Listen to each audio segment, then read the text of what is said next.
Bonjour à toutes et à tous et bienvenue dans ce nouveau numéro de l'UB Mag. Nous vous souhaitons une bonne rentrée, mais surtout une bonne réussite pour vos examens qui approchent. Une fois n'est pas coutume, je vous rappelle que vous pouvez retrouver sur la chaîne YouTube de l'université les 3 premiers numéros du magazine universitaire. Nous allons parler de l'actualité à l'UB, voici le sommaire. Et pour ce nouveau numéro, nous sommes dans les mystérieuses serres de l'UB où nous parlerons de la place du végétal sur le campus dijonnais. Nous sommes allés recueillir vos avis concernant les espaces verts et Amandine Bornec du service Campus Durable et Citoyen viendra nous parler des projets menés pour la biodiversité. Ensuite, dans la chronique Un œil sur la recherche avec Lionel Maillot, nous avons rencontré Katinka Gravilescu du Centre de recherche de climatologie. Puis, vous retrouverez l'agenda des activités maintenues pour les 2 prochains mois. Et pour finir ce numéro, reportage découverte sur les jardins partagés de l'UB avec l'association Campus Comestible.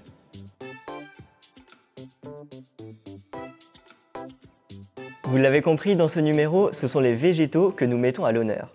C'est ici, dans les serres de l'université, situées derrière le restaurant universitaire Montmusard, que sont regroupées environ 1000 espèces de végétaux avec des caractéristiques variées.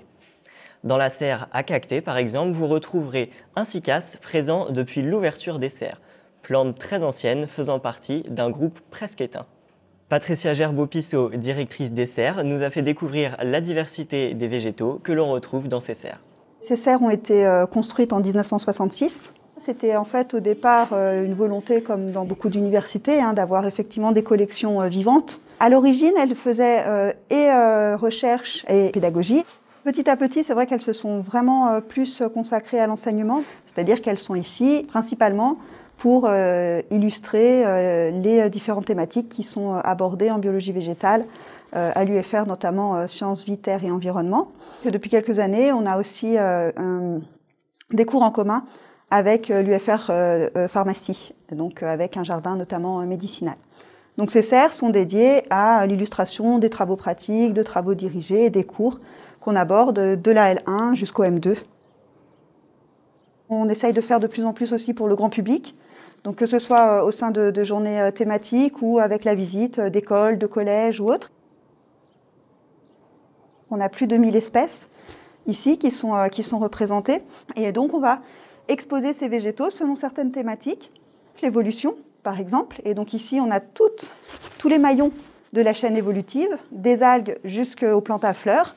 On a aussi des espèces, comme vous pouvez le voir ici, des espèces adaptées à leur environnement, que ce soit des espèces aquatiques, des espèces épiphytes. On a 3 chapelles avec 3 températures différentes, même chose. La température, c'est le premier facteur de répartition des espèces sur la planète. Et puis, on a aussi des travaux pratiques. Donc, on va faire des ateliers de bouturage, de marcotage ou ce genre de choses. Donc, voilà quelques exemples, il y en a d'autres. Les nouvelles serres vont être construites, plus écologiques, plus esthétiques, plus fonctionnelles. Et elles seront visibles du tram pour vraiment servir de vitrine pour l'université et surtout pour que les étudiants les voient. Parce que c'est vrai que je trouve qu'on a un déficit de visibilité, de lisibilité. Encore beaucoup trop d'étudiants ne savent pas qu'il existe des serres. Donc on a vraiment envie que ces serres soient un outil encore plus performant qu'elles ne le sont aujourd'hui au profit de la pédagogie. Évidemment, Patricia n'est pas toute seule pour s'occuper des serres, toute son équipe est là pour l'accompagner. Si vous êtes intéressé, n'hésitez pas à aller faire un tour sur le compte Instagram des serres, le lien sera dans la description. Sans plus attendre, nous accueillons Amandine Bornec. Bonjour Amandine. Bonjour.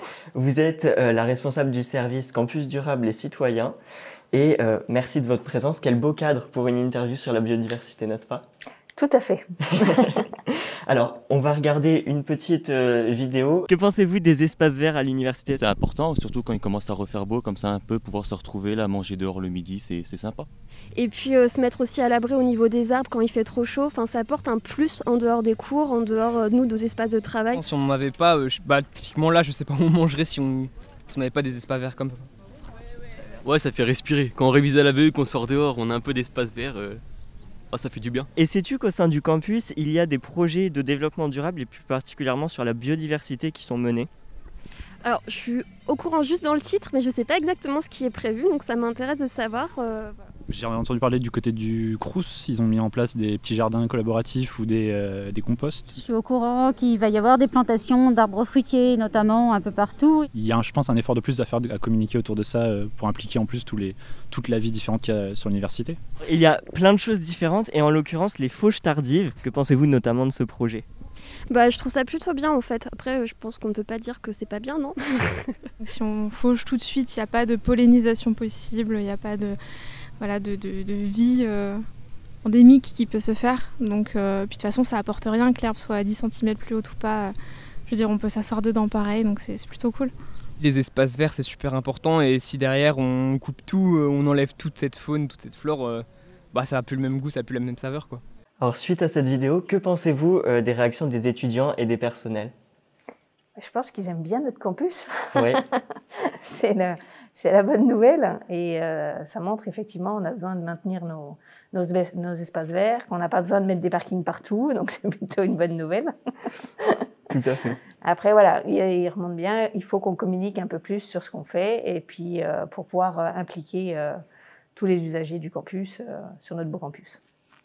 Super, alors justement, le campus dijonnais, il est très vaste. Quelles sont les zones sur lesquelles vous intervenez et qui gèrent les espaces verts ?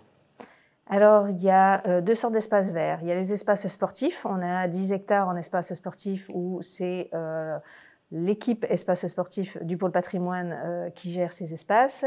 Et après, on a 42 hectares d'espaces verts général. Où vous avez la plaine de l'IUT, par exemple, le sud de l'esplanade Erasme, vous avez les patios dans certains bâtiments, vous avez devant et derrière les bâtiments, donc ça fait quand même pas mal de zones. Et la plaine de l'IUT dont je parlais, qui fait à peu près 5 hectares et qui, elle, est gérée en fauche tardive. Ça, c'était un aspect très technique. Au niveau de la gestion des espaces verts, quels sont les acteurs qui prennent les décisions d'aménagement et les mises en place de projets ? Alors, il y a des propositions qui sont faites soit directement par le service espace vert et le pôle patrimoine, soit par la commission, anciennement commission biodiversité, créée en 2018 par Frédéric de Beaufort, qui est professeur des universités à l'IUT de Dijon. Et cette commission qui était seulement axée sur la biodiversité a changé de nom cette année et est devenue la commission empreinte environnementale. Mais elle garde un sous-groupe biodiversité dont le projet est d'identifier, planifier et de voir ce qui pourrait être mis en place sur le campus pour maintenir et développer la biodiversité, voir quels seraient les financements mobilisables, et permettre aussi la possibilité d'avoir certaines reconnaissances, comme celle que nous avons depuis 2019, me semble-t-il, qui est le label refuge LPO, que nous avons eu et qui concerne par contre l'ensemble du territoire du campus de Dijon, c'est-à-dire les 103 hectares. Et donc, d'où vient cette réelle volonté de s'occuper des espaces verts à l'université et de favoriser la biodiversité sur le campus dijonnais ? C'est un projet qui est parti de plusieurs, notamment enseignants-chercheurs à l'université, qui ont dit écoutez, on a ce beau campus, on a des beaux espaces qui sont un peu trop taillés.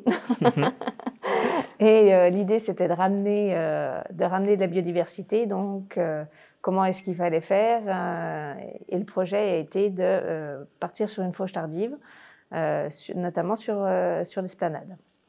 Et c'est là qu'on a découvert qu'on avait 3 espèces d'orchidées sur le campus qui n'avaient pas pu fleurir depuis, je pense, la création du campus, depuis qu'on taillait l'herbe trop basse. Et l'intérêt de ce projet, c'est effectivement ramener de la biodiversité, mais il faut que c'est un rapport aussi avec la pédagogie et la recherche, parce qu'on est quand même une université. Donc l'idée, c'était de permettre à des étudiants de faire un inventaire avant la mise en place de la fauche, voir quelles étaient les espèces animales et végétales qu'on pouvait trouver sur site, et de refaire la même chose plus tard pour voir les évolutions. Donc ça, c'est le prochain groupe de travail qui sera mis en place avec des étudiants. Et En parallèle de ça, il y a d'autres projets qui sont à l'étude pour pouvoir laisser par exemple des troncs d'arbres à terre pour voir à quelle vitesse ils se décomposent, parce que ça ramène aussi un certain nombre d'insectes. Qui dit insecte dit oiseau, et la boucle est bouclée. Tout à fait.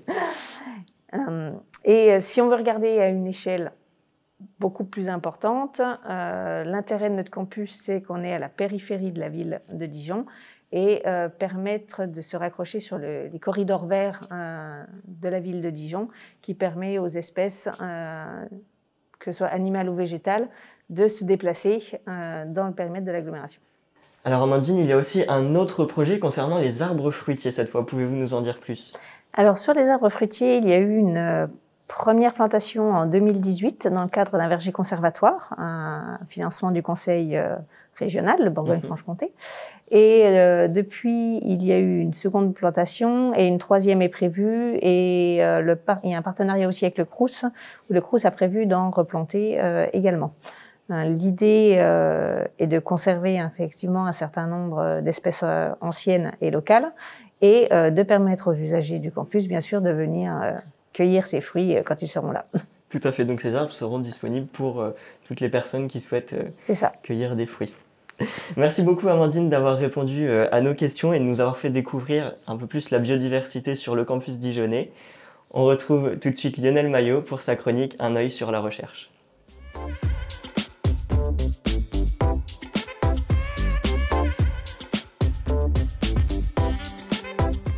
Bonjour Lionel, et pour ce nouveau numéro, vous allez nous parler d'une plante star de la Bourgogne.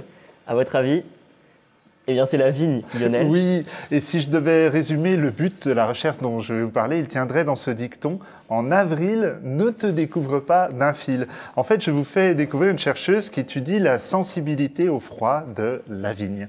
Alors, vous avez peut-être vu ces images de vignes illuminées par des milliers de bougies qui étaient disposées pour tenter de pallier au ravage du gel tardif, ce gel alors que les bourgeons sont sortis. Eh bien, je vous fais découvrir une chercheuse qui travaille pour cet enjeu. Elle s'appelle Katinka Gavrilescu et au sein du Centre de recherche en climatologie de Dijon, elle étudie la vulnérabilité de la vigne aux aléas climatiques. Alors ça peut être la canicule, un peu comme ici, et puis surtout le gel. Donc classiquement, en fait, on se méfiait des gels tardifs en avril, mais en fait, Katinka montre qu'il ne faut pas seulement considérer cet événement de température froide ou négative alors que le bourgeon est sorti, il faut connaître la dynamique de la vigne en fonction de l'hiver passé.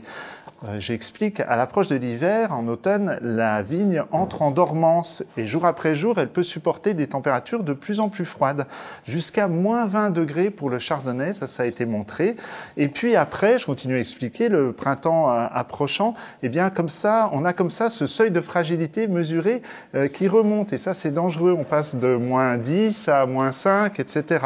Et en fait, plus on a eu un hiver rude, plus la plante a pu bien hiberner et le seuil est bien descendu, donc c'est bien. Par contre, si l'hiver a été doux, eh bien la plante peut se faire surprendre non seulement en avril, mais également durant l'hiver par des changements brutaux de température. Et cela peut entraîner des dégâts sur les bourgeons. Et en plus, s'il fait bon, les bourgeons vont sortir plus tôt. Bref, hiver polaire, avril facile. Hiver tempéré, avril pas gagné. Bravo pour le dicton, mais mieux qu'un dicton, Katinka a concocté un modèle prédictif de la vulnérabilité de la plante qui, en fonction de la dureté de cet hiver, eh bien, donne au jour le jour cette fameuse température minimum en dessous de laquelle il ne faut pas tomber. Et pour cela, elle a croisé des modèles climatiques et puis des modèles de plantes, d'évolution des plantes. Alors, avec Élodie Perret, on lui a donné rendez-vous dans la petite vigne du campus qui est là juste à côté, et elle nous raconte bien comment elle fait pour savoir si ses calculs marchent.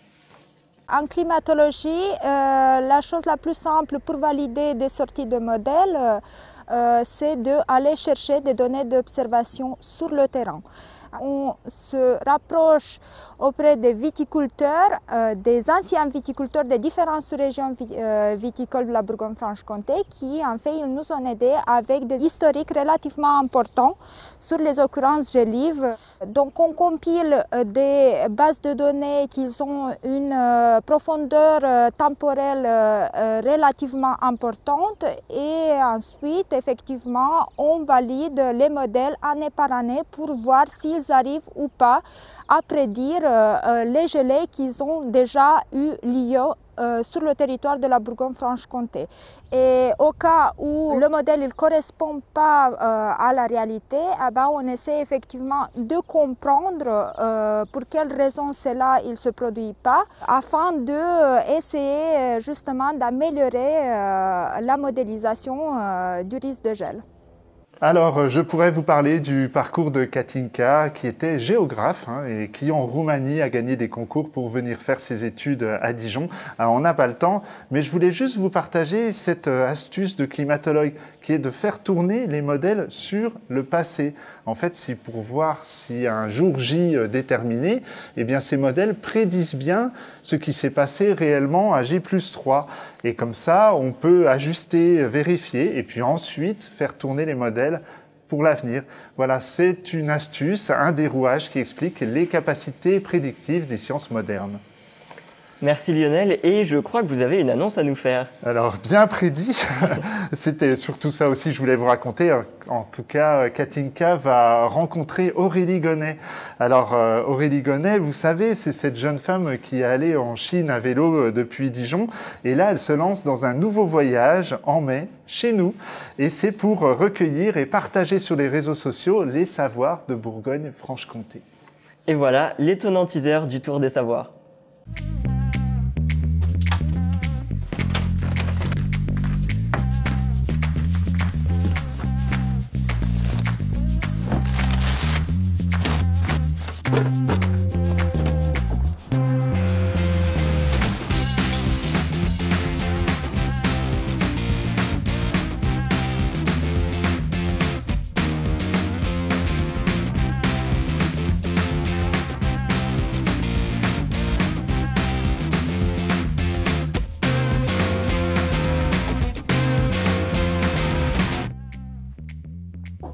Aurélie ?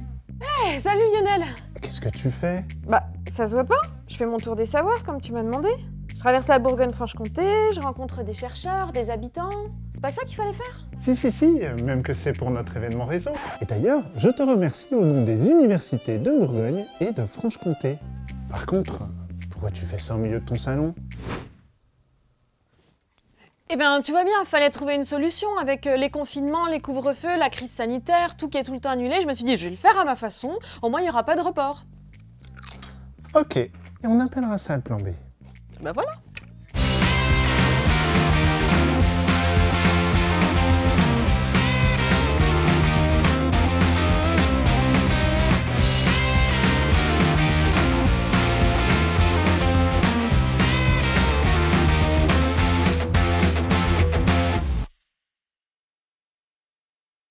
Merci beaucoup Lionel pour toutes ces informations et on se retrouve pour le prochain numéro. Ouais. Tout de suite, l'agenda des activités maintenues pour les 2 prochains mois.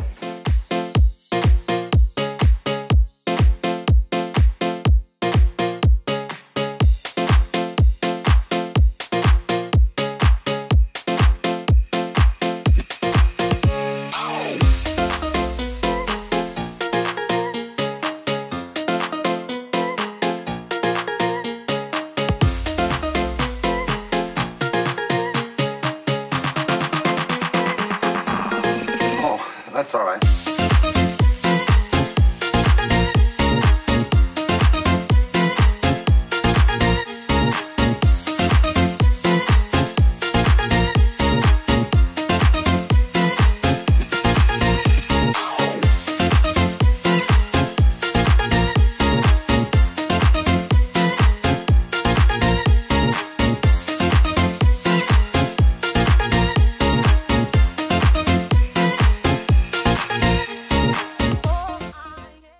Pour notre reportage découverte, nous sommes allés à la rencontre de l'association Campus Comestible qui propose la mise en place et la gestion de jardins collaboratifs et partagés sur le campus, mais pas seulement. Sans plus attendre, nous les avons retrouvés lors d'un atelier hôtel à insectes afin de favoriser la venue des pollinisateurs. Après, on a d'autres palettes avec des trous. Ah, oui. Là on s'amuse plus. Regarde une bouche. Campus Comestible est une association étudiante, solidaire et éco-citoyenne qui a pour mission de créer, gérer et animer des jardins participatifs sur le campus de l'Université de Bourgogne. L'association a été créée fin 2018 avec des bacs sur la parcelle à côté du pavillon Bossuet. Et le jardin en pleine terre existe depuis 1 an. Et on continue aujourd'hui de pérenniser ce projet lancé par une association de géographes en 2017. Le Crous est notre partenaire depuis le début. On est envahis. Aujourd'hui, on est en train de construire un hôtel à insectes. Je viens donner un coup de main pour l'hôtel à insectes parce que j'aime bien bricoler et ça me fait prendre l'air. C'est cool. C'est la 2e fois. Mais sinon, ouais, j'aimerais bien venir plus régulièrement. Il ne faut pas hésiter à regarder notre page Facebook Campus Comestible qui relaie les informations ou également nous envoyer un mail, voilà, pas hésiter à nous contacter. Et en tout cas, oui, on a repris des ateliers depuis février, le samedi après-midi au jardin. Donc voilà, on fait des semis, de l'entretien, il y a toujours des choses à faire au jardin. Donc voilà, on essaye d'être là malgré les circonstances actuelles. Le jardin est ouvert à tout le monde, tous les usagers du campus, que ce soit étudiants, profs, personnel ou des retraités ou n'importe qui se balade sur le campus. Si on a envie de conseils, de venir jardiner, bricoler, ou rien que se promener et se renseigner sur ce qu'il y a au jardin. Quand on peut récolter, on récolte et on se le partage. J'ai mangé des choux-fleurs et ils étaient super bons. Il n'y a pas d'impératif, c'est ça le but du projet, c'est que ce soit participatif. Chacun vient quand il peut, quand il en a envie, et c'est censé donner le sourire aux jardiniers. N'hésitez pas à venir au jardin partagé et aux ateliers, vous retrouverez plus d'informations sur la page Facebook de l'association. Autre précision, 2 nouvelles placettes pour le compost vont être installées au jardin partagé au niveau de la résidence étudiante Bossuet et ils seront toujours ouverts à tous, alors allez-y. Ce magazine touche à sa fin, merci de l'avoir regardé et nous espérons que vous l'avez apprécié. N'hésitez pas à commenter et à partager la vidéo pour faire découvrir à tous les actions et les projets menés au sein de l'UB. Merci à tous les intervenants pour leur participation et aux serres de l'UB pour leur accueil. On se retrouve pour le prochain numéro en juin. Nous vous souhaitons d'ici là une très bonne journée et vous donnons plein d'énergie pour les examens et la fin d'année. Chers étudiants et chers collègues surtout, portez-vous bien.